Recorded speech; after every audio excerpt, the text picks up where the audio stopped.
Magandang araw po mga Kai-Rides. Meron po tayong itatry na products. Ito po yung Acid Guard Plus. Bali ang nag-introduce po sa atin ito ay si Anyway Highway.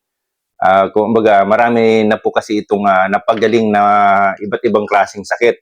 Kaya itatry po natin ito kasi nag-maintenance na rin po tayo kasi nag-high blood na rin po tayo. Kaya itatry po natin itong Acid Guard Plus kung ano po yung pagbabago sa aking katawan or aking nararamdaman.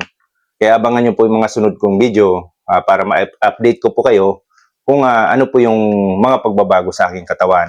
Ito po yung Acid Guard Plus at ito naman po yung tumbler ng Acid Guard Plus.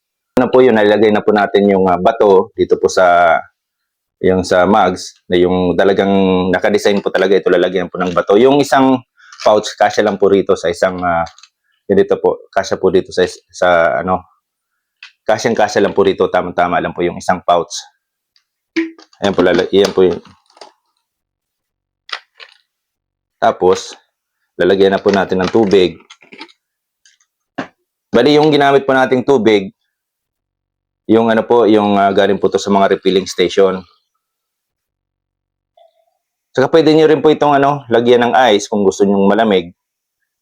Tapos ito po pala ang bato ng Acid Guard Plus. Bali, bago po ito maubos, umaabot po ito ng 5 to 6 years.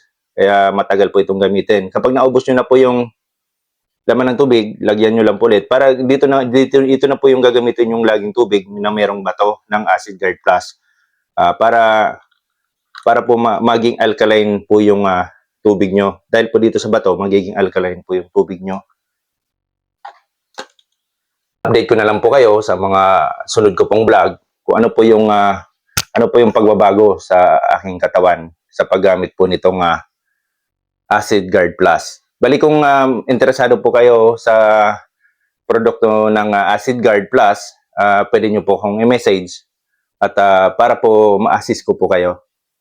Yan lang po. Salamat po.